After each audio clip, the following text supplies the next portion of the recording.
Admiral, must you stand right there? You're hindering my surveillance. I am a part of the view, mate what? One might say I'm integral to this scene. Perhaps if you got more exercise, you'd be somewhat less integral. I say, jealousy does not become you. All is well in my domain. First mate, do you see any trouble coming? No, and it's starting to crimp my tail. When are we gonna raid? That ship's calling my name, Admiral. Blood sky go blood. Ooh, blood sky go blood. Come and get me. You're not as clever as you think. Oh, ooh. Blast, sky, blast, sky. All right, mission accomplished. I'm sorry I said anything. All right, neck feeling a hell of a lot better now. Oh my god, we're standing on the chair. The animation bugged a little bit there. Hello everybody, welcome. We are ready to continue with our story and finally meet Demolitionist Ton as asked, as requested to us by Traherne out here in the bogs and mires of Sparkfly. And yeah, we'll see exactly what they got going on. It's nice to see an Asuran outpost down here in some pretty rotten, horrible, miserable, undeady lands. Not much more to say, really. Hey, Commander, over here. Time to make some noise. Hey, it's good to see you. I like the sound of you now. What did we say at character creation way back when? I'm Bracked. Our first mentor was Canny. Now, if you remember, when we chose our first advisor, they gave us a little description of what kind of person they could be. One of the advisors available is like an explosives expert, if I remember rightly. I don't think it is Canny, but it's interesting to think you could play an Asura that also has that, like, doubling up. If you're scratching your head thinking, first advisor, I don't really remember the story to do with them. Don't worry, there wasn't any story to do with your first advisor at all. It existed only on character creation. So yeah, that would just be a bit of a headcanon thing for us. Anyway, hey Ton, what's going on, man? It's nice to meet you. Taking us some time to get here. I've been looking forward to meeting you, Commander. I told Traherne I needed the big guns for this mission, and here you are. Welcome to the party. Demolition is serious work, soldier. But there's nothing wrong with enjoying your work. So, what are we lighting up today? That's the spirit. Like I always tell my wife, Syrah, any lump can hack bad guys to death, but it takes skill and style to turn them into craters and dust. Our preliminary targets are 3 Orient towers that are flooding the region with undead nasties. We can't hold this area until we stop the influx. I'll handle the explosives. Your job is to get me to the targets and keep the enemy off me while I plant the charges.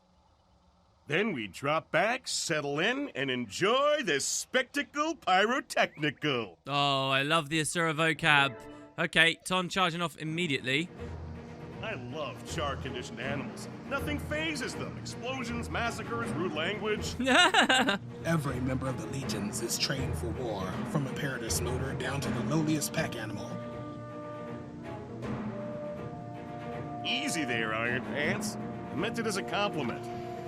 Well, of course, Smoder is trained for war. That's kind of funny that their steeds and things wouldn't be spooked. That makes a hell of a lot of sense, actually, right? So, Welcome. Ton says, I love this part. The anticipation of the explosion is what makes the blast itself so sweet and tasty. Onward. My God, I agree with those philosophies. Oh, yes, Ton. Let's get going.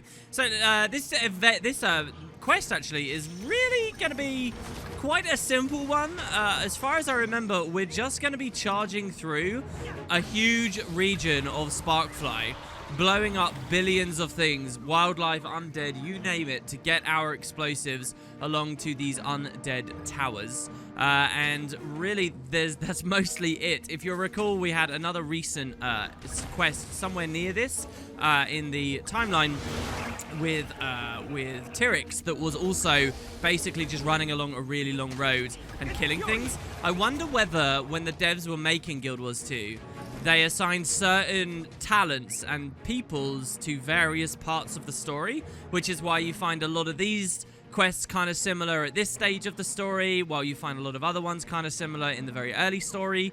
Or is it just that the development of the personal story took so long that over time they had different ideas about how they could be implemented, and so you get very different flavors of missions as it goes forward. I kind of like missions like this where it is just run through, do a lot of fighting. That was beautiful. Did you see our static shot bounce through all of them? I kind of like this in that this is just kind of pure Guild Wars 2 combat. When they give us an instance like this, there's no bells and whistles, there's no we're trapped in a cage and we have to do a special thing to get out, there's no you know, new environmental weapons that we're grabbing. It's just, listen, our combat is awesome, and why don't you play a ton of it? But missions like this only really hold up if the combat is continuing to excite people and impress them. And at this point in the story, you might make the argument that people have been playing so long they know, like, the engineer very well. We know throwing grenades very well, and so kind of where's the fun in it? Also, the stronger it is as an RPG in terms of leveling up and stuff as well, this can make instances like this a lot more fun, because, hey, look, I got all this badass new power level and I'm blowing my way through all these mobs because they were really dangerous before.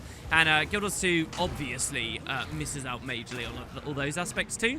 So I think you tend to find online a lot of people just complain about missions like this. Oh, they're boring, I'm just having to cleave my way through. But I don't think it's the mission itself is what I'm trying to say. I think it's the rest of the game around the mission. That said, for us, check it out, the lawn turned into a bear there. For us, we can totally maybe look at some new Buildcraft stuff. What do you guys think about us finally picking up our last elixir? Of course, here at Sparkfly, there are a ton of Hylek. And Bract, having spent lots of time with Hylek way back when, we could even maybe say he learned some of his elixir capabilities from them. Here we have Elixir X. We can drink Elixir X to become one of two things. Now remember, a lot of the elixirs have like randomness baked into them, or especially at launch did. Here the Elite does.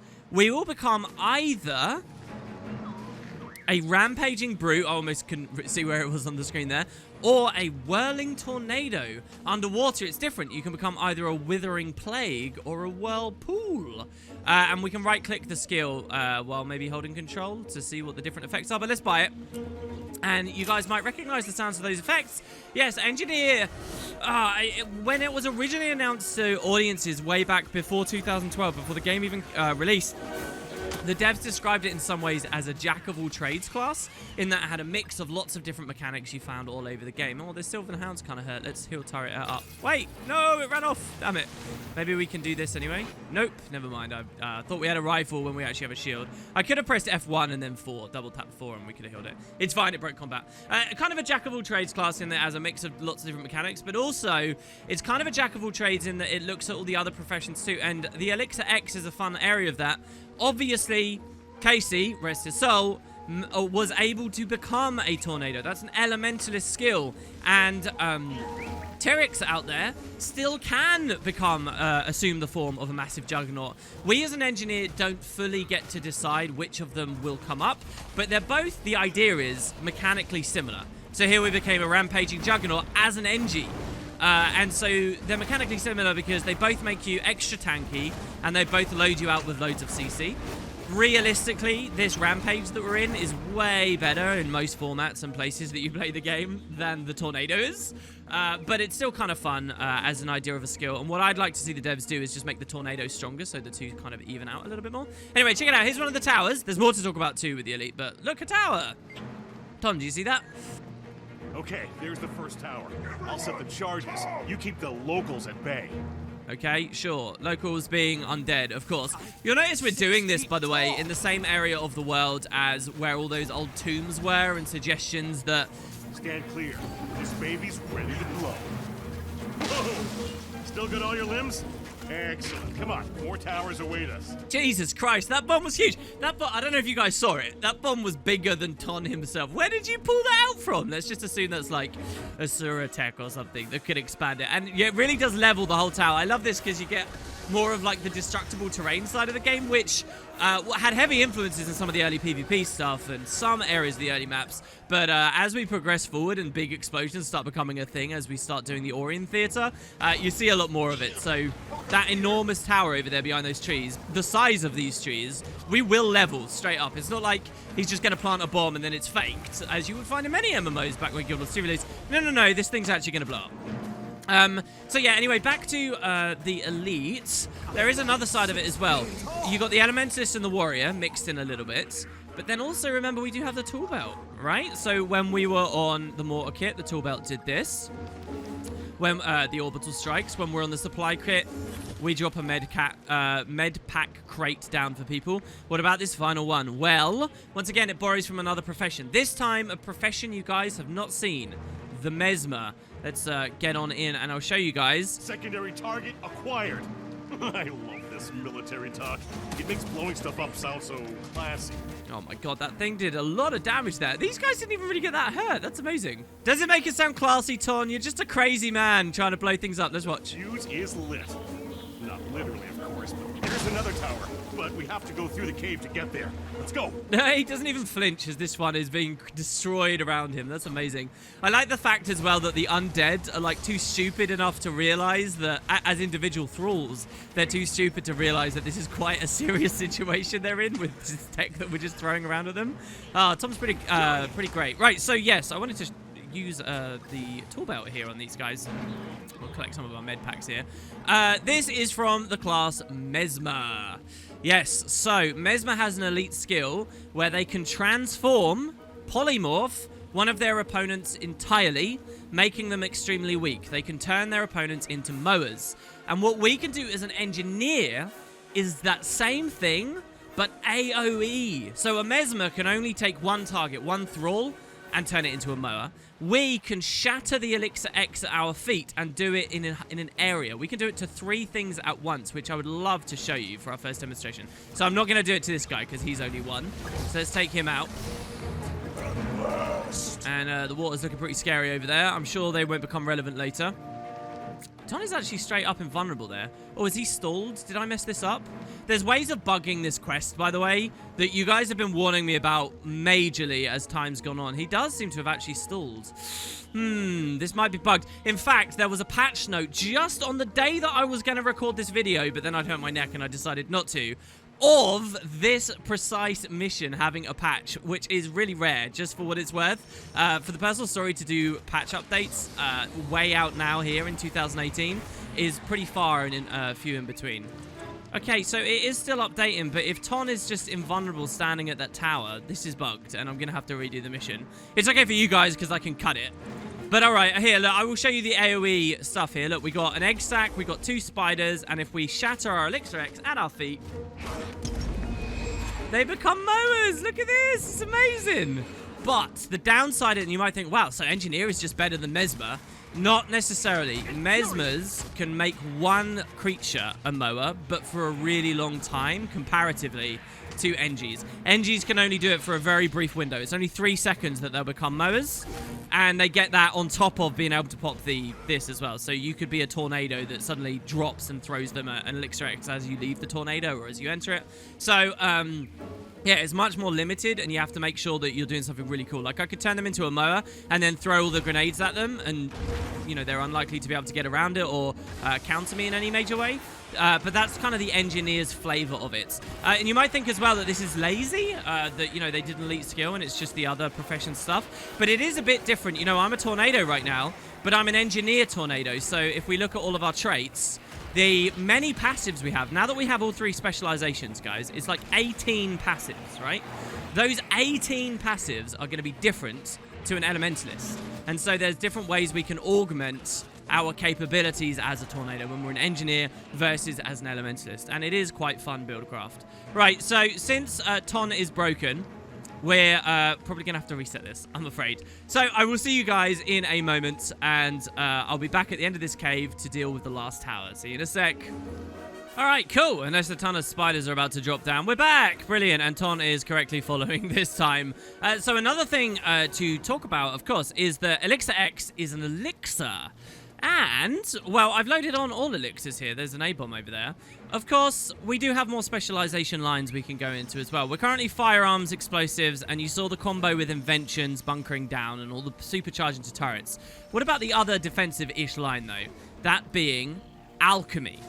So we can take Alchemy, and as you might suspect, Alchemy is really good at buffing elixirs, among other things. So let's max out Alchemy, and slowly, over our adventures, in the next little while, we'll talk about exactly what Alchemy does for us. Now, because we've got 3 lines, we have to, like, sub 1 or 2 off. I'll sub off inventions, because firearms and explosives are still really good for us, but, you know, that's your choice. So, the first minor is Hidden Flask. We drink Lesser Elixir B when we get below 3/4 health. So, you see this skill here that I drink? We get that skill with all those boons for free if an enemy hits us just below 3/4, which is not bad at all, and immediately just means we start rolling a lot of boons around. You also drink that elixir instantly. Your Brack doesn't have to stand still and actually bring a flask to his mouth. He'll just instantly pop it and instantly get all of the boons, a bit like maybe if it shattered on him. And so that's the first minor. You'll see a lot of stuff like that to do with alchemy and elixirs the further we go. I like the idea of training this with one of our next forays and looks into an area of the world with lots of high luck around, you know? So check it out. It's that horrible haunted ruin and scary, creepy area that Sparkfly Fen was hinting so much to us at. We've got to travel right on through. I know the temptation is to go up there, but that's actually the boundary to the instance, so you want to be really careful. So yeah, let's clear these guys out. Let's do... So here I could mower the plague carriers that do their explosions and stop them being able to do it all together. They'll still be really squishy and we can kill them. I missed my mower there though, so shit's fine. Another little thing, I guess, about this instance that's kind of cool is if you look at my minimap, you'll notice that there's a ton of blue dots there. Now, it's kind of funny because I've been very solo-oriented with these videos.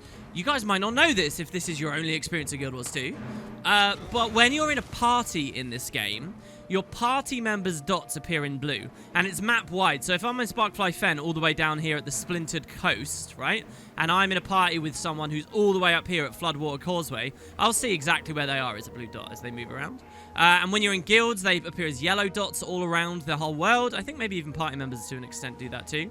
But it's blue dots. Normally, in the personal story, allies you have with you do not appear as party members, as blue dots. But here they actually are. They're full-on party members, it seems. In the original game, there was a distinction between having an ally and having a party member. They were different, and different skills affected different ranges and different types of entities. That's not a mechanic that's anywhere in Guild Wars 2 front end, but I have to assume that in the back end it is still kind of a thing, and that's how they know to flag these guys as blue dots, where other allies we get are not blue dots, they're only green. So yeah, just some really weird little nerdy observations there that I find kind of curious, that this part of the personal story, for some reason, they're blue dots, and it's kind of rare elsewhere. So brilliant. There's the last tower on the final beach. Ton, you got your explosives, and it looks like these Risen have claimed some Sylvari. No, some Wild Hunt stewards and stuff. Can we throw Elixir R on them and maybe res them? Do you think we can? That would be crazy. No, we can't, but our Vigil Tacticians and stuff are doing it. Wow, I've never seen that before. Look, we even got experience for it, huh? We got experience for the res. Maybe the Elixir R did do something.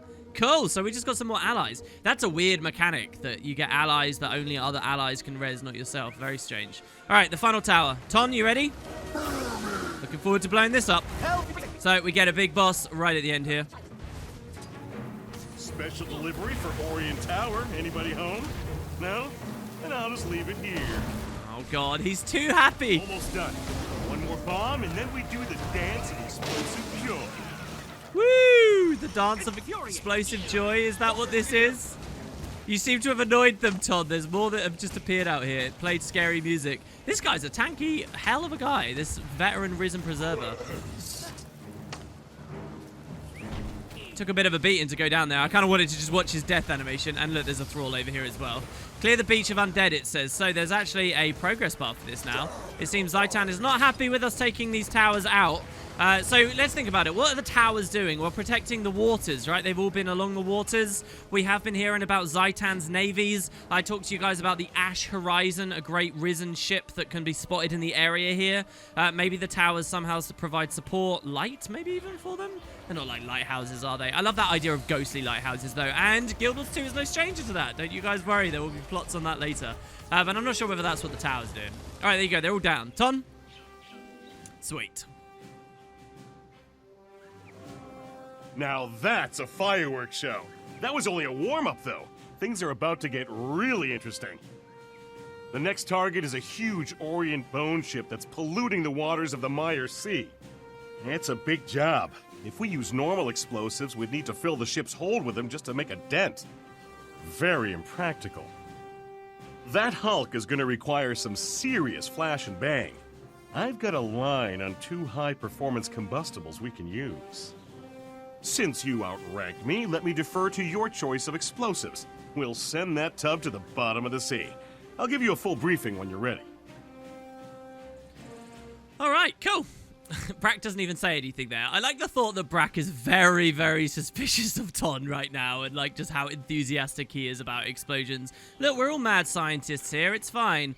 Crusader Gutfire. United in victory. She unfortunately doesn't have anything to say to us, even though it looks like she probably was going to maybe at some point. I mean, in terms of the coding, she definitely didn't have any dialogue for us to actually look at here. Yes, we didn't bug as well. Hooray. So good. The stalling bug here could prevent people from playing the story at all. And you guys have been so awesome throughout this series trying to warn me about this. Don't worry. It even seems that the patch note I mentioned was fixing that. Hey, Ton. So much for the Orient beachhead.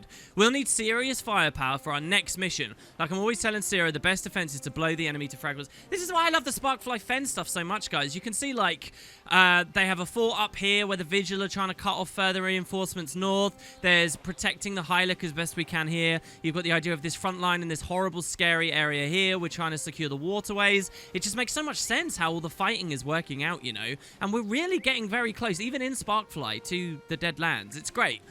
So, we do outrank him. What's the situation? Sierra, you mentioned her at the start. That's your wife, right. Is Sierra with the pack too? Well, she's a medic, so she's on the front line every day. Wow, okay, geez, both of you. She'd rather be teaching back in Ratasum, but there's a war on, so we both answered the call.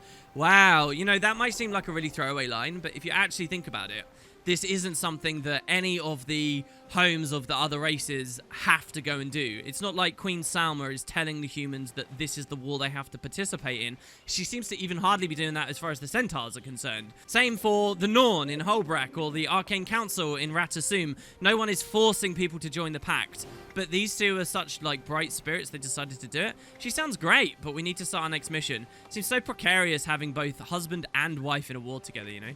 We could have another bit of a Galena and Snarl thing, maybe. Though they're more Romeo and Juliet.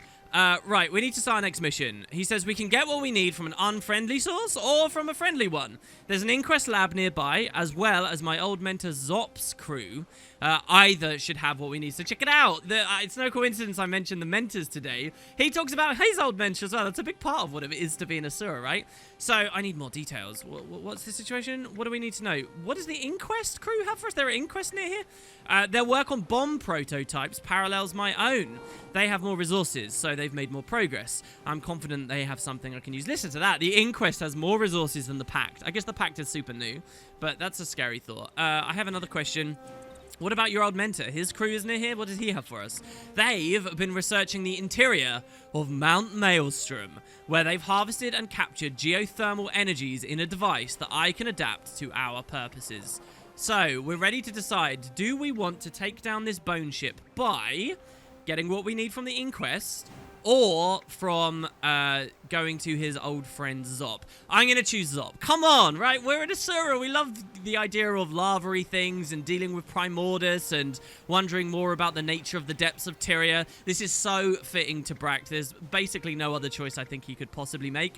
Maybe if he totally hated the Inquest, but I feel like we did a good one over on them with Kudu in Sorrow's Embrace. So yeah, let's work with your friend Zop. Sweet. And so there you go, tower down complete.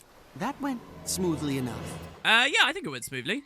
Soon we'll be sending that bone ship down in a mighty conflagration. When we're old and grey, our grand progeny will still be talking about this fireworks show. Our grand progeny, you're damn right. As in, I'm going to have grand progeny. It's totally a thing. Once Guild Wars 2 ends and Bract is retired, he's going to settle down. It will be amazing. All right, so on to the next mission. And yeah, they're kind of quick about it, but they have just established the main threat here. There's another bone ship, but it's not where the Ash Horizon assaults to the north. It's actually a different waterway entirely the Maya Sea, which you'll remember is also the location of a Crate Deeps and is an Inquest dumping ground. The Tom there mentioned that the ship was polluting the areas. Well, the Inquest was already polluting that lake pretty bad with their experiments nearby. So yeah, I wonder whether it's just super polluted or there's some cross-wires there maybe or something. But yeah, okay, so we'll get moving. We're back here with the corpse handlers, these guys. Now, one of them, if we speak, should mention a nearby outpost. Let's see here. Viner Knight. Hello, Bract. Welcome to the front line. This wall is the only thing standing between us and the dragon's corruption. Tell me more. The water and land beyond the wall are ripe with Zaitan's undead. They're migrating north and destroying everything in their path. Yes, this is a very exciting beat, and let me just say, keep your eye out for another bonus video soon that will deal with all the armaments and things we saw there. Also, you might have been curious about the Sparkfly Fen loading screen. That is not the original loading screen from when 2012 Guild Wars 2 released. It updated later, specifically because of some pretty epic stuff on the Splintered Coast. So keep an eye out for that bonus event. We're not going to be going over there, though. What are you doing about it? We've drawn a line in the sand. Yeah, she's here. She mentioned the pincer, right? We already spoke to her. Who was the other one? In the grove, I found myself called Eastward. I ended up in Brackwater, but I felt unsettled, as though I wasn't fulfilling my purpose. When we established this wall, the feeling subsided. Right, so this is a Sylvari from the grove who came east. I mean, almost directly east, which is really weird. And she went to a place called Brackwood, which is all the way over here. That's the place we're headed to now. Guarding the wall is your purpose? It would appear so. I've never felt more directed than I do here, and resisting undead expansion is a cause worthy of a wild hard valiance. Alright, well, I guess that's true. So yeah, we're going to be headed to Brackwater. I love this idea. Again, I'll mention it every time I can. The idea that Brackwater, you're going to see in-game, Brackwater is just over these hills, and it's not very far away. But I love the idea that in the lore, in the world that Tyria really is, the Tyria of our imaginations, Brackwater is, you know, days treks away, just like we mentioned with the brand, and how the brand, in theory, you could spend all your time in without even seeing the sun. And yeah, I like the idea that she was called there, she spent many moons here, and then eventually went back towards the front line and helped establish the wall. But yeah, speaking of, that's Brackwater right there, behind those thorns. You won't just find lots of Wild Hunt Sylvari here, and I love how many there are in these later regions. It just shows how dedicated the Pale Tree, above all 5 races, the Pale Tree seems to really care about dealing with Zaitan. Why that is, you might be wondering to yourself. Is it just because she feels so threatened to him because they are so close? Or is it something else at play? But you do see so many of them. But it's important to note that it's not just Wild Hunt. It's also Nightmare Courts. There's lots of those around here too. They're kind of just slapped in, honestly, and without any great reasoning. We don't get to hear why Foul Lane might have done that. I tend to think it's just the devs are trying to fill the map up with random mobs. But you can have your own opinion, obviously. The undead just keep coming. There has to be something you can do to slow them down. This is one of the most basic scouts in the entire game, probably. That could easily have just been a single line of dynamic event dialogue that they just slapped onto a scout instead. But there you go. All right, let's grab the waypoints. And we have 2 choices on how we leave now. Brackwater, voila. Oh, we got a level as well. Okay, so we learn about feasts here. This is a really underutilized mechanic by the game because of the way that the economy has ended up acting. So I'll teach you about the mechanic, and then we'll probably forget about it and never look at it again, which I think is a shame. I always hate when a video game has features that weren't well balanced or implemented, so they end up kind of duds. But feasts. Purchase ingredients from Miani, back in Lion's Arch at the Mystic Forge, to craft food and drinks for large groups. So the idea of a feast, right? We've got a feast of mushroom pizza, a tray of cherry almond bars, or a tray of zucchini bread. Each of these is a different food consumable that obviously gives us different combat buffs. We've talked about food many times on the series so far. But what's special about a feast, whether it be a tray or this is just called a feast. Let's pick up the mushroom pizza because that's clearly the best food here, all right? What's different is when I double click it, I actually place it on the ground. Look at this, guys. Look at this. And it's beautiful because most feasts in the game do have a really intricate, detailed little model with all cool little details there. Obviously, that doesn't look like pizzas. That looks like some kind of small picnic basket. But there's lots of different ones. And look, now that we have chairs in the game, guys, we can have actual picnics. But the point is, when I press F, I get the food. It lasts an hour. That's full potency. But any other players here at Brackwater can run over and also press F, and they will get the food too for its full duration. And you can imagine the strength of this for an MMO, a game that really thrives on social features and social interactions. If the economy was well balanced, these would essentially be a little bit cheaper, in my opinion, than buying and cooking the food for yourself as chefs and using it out of your inventories, because then overall it's a net gain to your party, your raid group, your world versus world squad, your guilds, to actually get these things together and gather around and press F and pick them up. And they are used a little bit in some events, don't get me wrong. It is a kind of touched on feature, but it's not like a feature as ubiquitous to Guild Wars 2 as I believe it should be. So it's really a bit of a shame. And most foods in the game have a feast version, and they just sort of don't get touched. I think a player actually walked over and grabbed this, though, hilariously. But yeah, the game teaches it to us as like a headline feature, and unfortunately, we're not probably going to be looking at it too much afterwards. You might think I'm being a bit hard on feasts, but honestly, there's a version of the game that, if the economy was just right, that could have been a huge thing, like a really, really exciting aspect of opportunity to meet new people, make new friends, collaborate, but it kind of fell away, unfortunately. But yeah, anyway, Brackwater. Let's do a little bit of dialogue here, and then we'll get to the other thing I was saying, which was how we exit the map. Looks like we got a worker here. What do you guys do around here? I have to wonder whether the world was always this dangerous. It's worse now. Significantly worse? Is that what Brack said? I kind of skimmed that. Here, we got a heart. What do you guys have to say? I heard you were nearby, Bract. You're just in time to help us with the trolls attacking the camp and the nightmare courtier skulking in the flora. I'm glad you're here. Trolls? Seriously? Yes, seriously. They take pleasure in disrupting our daily maneuvers and try raiding our supplies. Help eliminating them and recovering our supplies would be appreciated. It's kind of interesting because trolls do kind of become... You know, there were lots of trolls in Mount Maelstrom as well. That, like, this level range is like trolls are a threat. But they're not really dangerous in the game. I like the idea that they're really dangerous enemies that start appearing as wildlife. Not affiliated with the Elder Dragons. What of the Nightmare Court? We've received reports of scouts floating around, but we can't nail their locations. If you could help us find and remove these threats, we'd be in your debt, okay? And lastly, pests. They're fleeing from the undead like forest animals fleeing from a great fire. And they're quite a nuisance. Wow, so they're fleeing from one and then just straight into our Venus flytrap, the Sylvari here. Brilliant. Okay, so yeah, this is Brackwater. Obviously, there's all kinds of different stuff we could do at Sparkfly Fen, but I'm going to be moving on. Now, there's 2 exits to the map. We could go through that portal over there. That would take us into the Straits of Devastation. Now, and you'll recall... Now, I've mentioned many times, there are 2 entrances to Straits, and one of them's like the main one.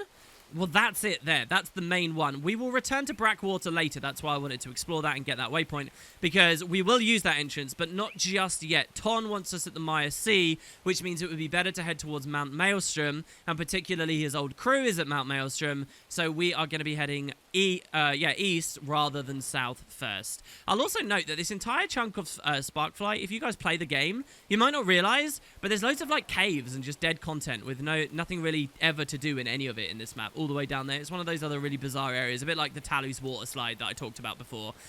So yeah, always just been kind of curious to me. Let's get our elixir back on, drink it for some swiftness, and keep moving. We've, of course, heard a bit about the Inquest. We chose not to steal from them. Now, here's another just fun little bit of trivia, I guess, for you guys. I think that it makes most sense, we would go with Ton's old mentor as Bract. However, I will also note that stealing from the Inquest, and I'm really a little bit loath to point this out when I often do, stealing from the Inquest is possibly one of the most bare bones, limited, low-quality personal story instances in the entire game. If you steal from the Inquest, you don't meet any new characters, you get just a couple of lines of dialogue, and you get an extremely simple mission where you just walk past some mines, and that's it. It's like a tiny instance with almost no quality at all. I think it's definitely one of those situations where the devs were time crunched, and they made a pretty good one with the Ton one, and then they made a pretty awful one with stealing from the Inquest. So I encourage you all, if you're playing along with me, do not steal from the Inquest. It's really boring and not a great instance. If you really want to see everything, then go for it, but we've definitely picked the right choice here. Speaking of the Inquest, here's a lab, just by the way. This is not the same lab that we would steal any kind of explosives from if we picked that plan of Ton's. But it is a cool one because it's actually a jumping puzzle back there. Once again, I like to point these out. This is actually a really fun jumping puzzle. Has some kind of suggestions into Elder Dragon research and stuff the Inquest might be doing. But basically, you come to the back of the lab and you see this laser beam that normally you would just represent the limit. You can climb on these crates, jump on over, and oh look, there's a terminal. Emergency evacuation protocols initiated. All crews are required to evacuate the facility due to zzz. Priority is research data. Do not zzz. Safety last. So there you go. Check it out. and it's kind of all ridiculous, and the gravity is messed up, and it's nuts in there. Really fun jumping puzzle, so be sure to check that out on your first tour through of Sparkfly. But yeah, alright, so we are going to go through this exit here, back into Mount Maelstrom, where, would you believe it, there's a ton more Asura stuff to do, because we'll be in that area of the Mount Maelstrom, of the Steam Spur Mountains, that we were seeing weird tarnished coast-looking ruins. What was that all about again? Wait to explore this place. Oh, I think Bract was speaking in the loading screen there. He can't wait to explore this place. So, here we are in an area of Mount Maelstrom we have not seen yet. This is the Gorvaran waypoint. I'm not sure what Gorvaran means, or if that's referring to anything. If that's just a word in the English language that I don't get. And the first hidden thing straight away in this aspect of Mount Maelstrom is to the north of the waypoint. Now, our quest is taking us to the volcano, which, by the way, how exciting is that? I haven't taken a second to geek out about with you guys. We are going there. But check it out. To the north, very, very subtly hidden near this tree, between the cracks in this just solid wall, is a tiny... Look at this. We're an Asura, okay? So we're like the smallest you can be as a race, and we only just squeeze through this. It's really well hidden. And through here, you will find another jumping puzzle, this being a Mount Maelstrom one. And walking in here unlocks this area name as well, called the Cubular Fells. Now, one of the achievements you can get in Guild Wars 2 is to unfog every area of the map. So, unfogging Cubular Fells, the Gorvaran Terraces, the Dark Weather Eyes. This area we haven't done, for example, up here. Now, remember what I said about Mount Maelstrom being technically a part of the Tarnished Coast, engine-wise? That means the achievement for exploring these maps on the Tarnished Coast also wants you to explore this map, which is bizarre as all hell, right? So you could be trying to get the achievement for getting all of the Tarnished Coast and wandering around, losing your mind, trying to figure out what that last area is, and not realize it was actually all the way over here. And on top of that, Cubular Fells counts. So you have to find this super hidden little area to get the achievement for exploring all over here, and that catches a ton of players out.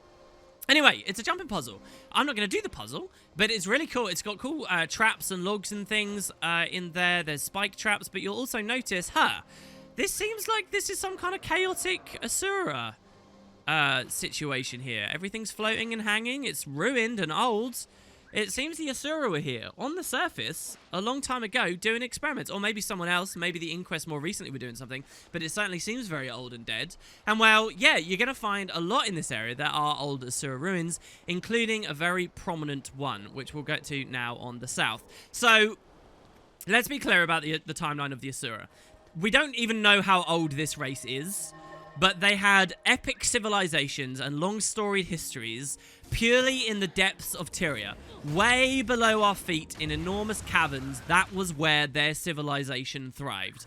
For hundreds, thousands, possibly, we don't know, many years. Much of the deep histories of the Asura, I feel like we should know more about as players. But they basically had a huge civilization. It was all underground.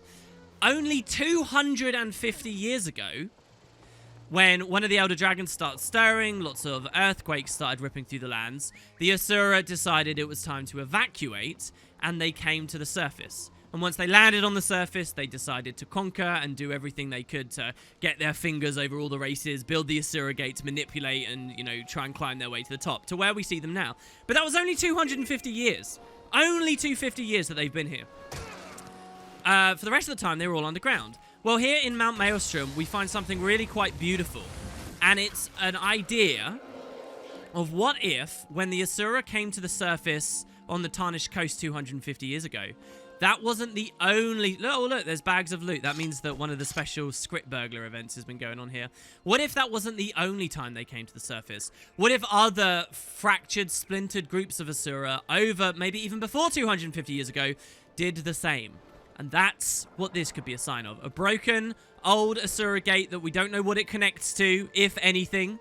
The Dermond Priory with their explorers are trying to research this place. It looks like many have been knocked out here. But, yes, it is an Asura ruin, guys. As we come up here, we will get the point of an interest unlock, and we can even get the name of it. It's a place, and all Asura cities are named Rata, right? So, Ratasum. We heard about another Rata in some of the short stories at the start and end of these videos. This one here is Rata 10. I believe that usually they're like Latin, the names or something, and this one might not be. There's kind of a weird bit of trivia on that. But yeah, you get the ruins of Rat of 10 here. And we get so little information about it, guys. Just what you can really see with your eyeballs. The Diamond Priory are indeed here, and they're trying to see if there's any kind of lessons they can learn about the fight against the Elder Dragons. Some of the Priory here are cynical as to whether they actually will learn anything of value. So, is the idea that these were Asura that came to the surface way before 250 years ago? Did they come to the surface in the gap between Guild Wars 1 and 2? Where have they all gone now? Why are they destroyed and, you know, just ruined? Why did they abandon this place? Does it have anything to do with Cubular Fells just to the north? Is it coincidence that also very close in the area we see the Inquest perhaps repeating the same mistakes? Is there something about this area of the world that leads to certain kinds of experiments that messes gravity and stuff up, and you saw that they all left? We just don't know. We don't know. And that's one of the fascinating things about the Asura. There are a few times in this series where I've said try and remember this or that, right? Try and remember this, guys. There's a lot we don't know about the Asura down in the depths. Lost cities and legends of places as yet fallen to memory, waiting to be unearthed. And some of them we may visit in the future, some of them we may not. But it's one of the really cool things about the Asura, and I love that we get to explore here as Bract and speak to some NPCs and, you know, have a minor little look at the place. This is his history here. Well, that doesn't work. What are you working on? Seems like some sort of dialect. Maybe Dwarven? No, that doesn't match up. Where else have I seen this? You're not even listening to me, are you? Wow, that degradation is pretty bad. This section won't be helpful. I can barely make out the characters. I could say whatever I want and you'd never know. Yeah, I'll just be going. So look, she's learning, presumably, about these ruins. And look how high up they go, by the way. It was so cool. All the way up to the cliff there. I love the environment design on that. None of that's playable up there. It's just to give the illusion that there's a lot of ruins around. Yeah, they're even talking about maybe Dwarven or something going on here. Think about that. The dwarves meeting with the Asura. Don't forget that the dwarves turned to stone and went into the depths around the same time that many Asura left the depths. So it's cool to think, I like the idea of a short story being written or something, of the two groups crossing and collaborating somehow. And maybe this wasn't the first time that had ever happened, you know? All right, okay, so we got to get to the volcano now. The last big stop on our trip here. Oh, there's another historian here. I don't think I've ever spoken to this person. Hold on, hello, it's a Char. Greetings, Bract. I hope all is well on your pursuits. Look, I love it because they're packed camps now, so they all know us. I'm historian Swiftfang, leader of this group. What are you doing out here? We're trying to study the ruins across the bridge to discern their purpose. Anything interesting? Well, we found some inscriptions. Enael, my apprentice, is working on translating them now. She's not bad for a Norn. Good luck with the research. I have spoken to that person before. I guess I just forgot they were here while recording with you guys today. So yeah, we're going to get to the volcano. The problem is we got to get across this thicket. I love this area. If you actually walk through it, there's loads of spiders that can attack you, giant cobwebs. It really does feel like a tangled mess of thorns and just nastiness. We have the advantage of, because we came up to speak to the Priory about Rata 10, that we don't have to wade through it. We can just use these cliffs here. I'm going to be going south, and we'll do a bit of speeding up here now, guys. We will hit up the waypoint near the Straits of Devastation again, but obviously we don't want to go here. This swamp might look familiar to you. Around now in the timeline is just after Tyrix shelled a bunch of his own allies in this general place. We're going to travel past and start climbing the slopes at last. Which would leave, once we've done the volcano, there's going to be only one more big area of Mount Maelstrom, equally as exciting and interesting, the huge Inquest base. But that's a bit off. So, let's get going. Alright, so here we are at Gloomerk outpost, but instead of going through to the straits, we're going to move along the road now and start climbing. You can already see that the ambience in the area is changing a bit. It's still a bit miasmic and nasty. Here you find some scribbles in the dirt with a body of a Vigil Crusader. There's a note scribbled in the dirt. It's a trap! We're not going to ignore it. We're going to proc it. Feedback loop. And oh look, a giant scary spider. I don't know whether this is meant to be a reference to something. It's a Shelob reference, guys. I've really got no idea. But all I know is we can shatter our elixirs and kind of blow everything up. Look, we created lots of mini mowers there, but very briefly, I think. Anyway, there you go. So we got Venom, Spider, and her Devourer brood. She gets taken out. We get a nice hero challenge. That'll be useful to continue building specializations and, you know, some of these other grayed out ones that we haven't seen just yet. Speaking of which, let's talk about our next miner. We've had all three of these under the effects of us this entire video, right? The next one is this. It's called Transmute. We drink a lesser elixir C when we reach the threshold of a certain amount of conditions affecting us. So, Elixir C is the one elixir we've not used much of. It cleanses conditions. But the thing is, at these points in the story, before the expansions, you don't really get many conditions on you. Look at all our boons. Did you see all those for a second there? You don't get too many on you, so it doesn't really mean very much for us. But this means that when we go below 75% health, we get all of these. And when we go over a certain amount of condies, they just straight away get cleansed. They don't just get cleansed, but they get turned into boons, by the way, which is really kind of nice. So that's that minor. And then the final minor is called Compounding Chemicals. We heal ourselves whenever we grant ourselves a boon, and we gain increased concentration. Concentration is an attribute I don't remember if we've ever talked about. So let's go have a look at it. It's a very important one if you're going to start doing the end game stuff. Concentration is this stat here. We now have 203. And as you get more points in concentration, it increases the duration of your boons. So we now have 18.45% longer boons. So when I quaff this Elixir B, the amount of time that Might and Retaliation and Fury and Swiftness is on me is lengthened by a further 18%. So the higher your concentration, the higher this goes. It can go all the way up to 100%. You can double the duration of all your boons by building concentration. So if you want to play like a really good supporty kind of character that gives people loads of boons, getting lots of concentration is really important. And as an engineer, just by picking up Alchemy, you get that for free. A ton of it. 200 just from this. And then that other thing, we're getting healed whenever we give ourselves a boon. So when we get hit below 3/4 health, we get a ton of boons and we heal up off of them too. How fantastic is that? All right, over here now, past these jaguars. And through the forest. I could have been running a little bit better as I was describing those interactions there. We will find the volcano not just beyond these trees, which is one of the most gorgeous areas of the game to me. I love the fiery places in Guild Wars 2, but there's very few of them, in all honesty. I have a feeling maybe the devs were holding off on fiery stuff to maybe show more of it when we go to the depths and fight the fiery Elder Dragon there in a potential upcoming expansion. But for whatever reason, you just don't get too much. There's a lot when we deal with the Flame Legion and some of the most northern areas of Ascalon as well, but it's not like Bract cares about that. So, Mon Maelstrom discovered. This is it, guys. Let's check out the scout. The Whispers are here. It's good to see a fellow agent. Pact forces are gathering to the northeast at Oxbow Isle in preparation for battle with the Inquest and their infernal machinations. However, the Crate and the minions of Zaitan have been disrupting the supply routes. They must be dealt with before any assault can take place. If you are willing to help, seek out Magister Kimberly on the Isle. So she talks about quite a wide range of stuff. You'll notice we're at another meta event, another Battle of. So this one is the Battle for. This is the Battle for Mount Maelstrom. And as it says here, the volcano is active. Destroyers are attacking the Asura lab, and the Inquest have sent a destroyer-infused golem to destroy the Sylvari camp nearby. So this is an Asura camp that I wanted to end the video at and talk to all the various people, but it seems they've been totally overrun. Loop initiated. I swear I have to do everything myself. Fine. If that's how it is, I will do everything myself.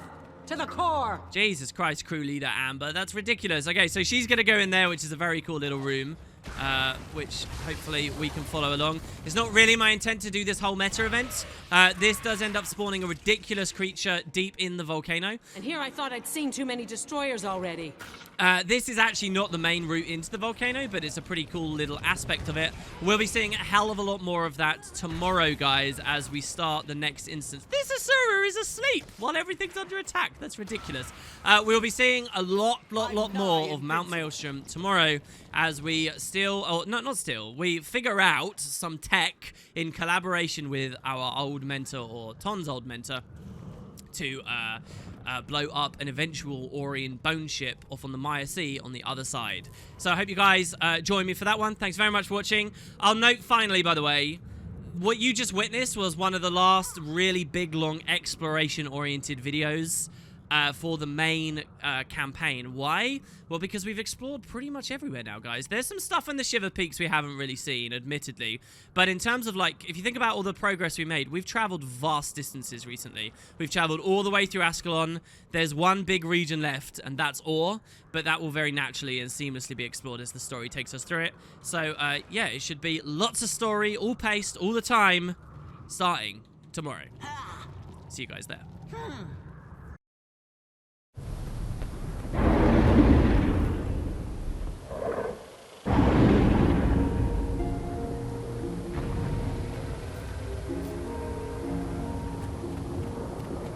Hey, Commander, over here.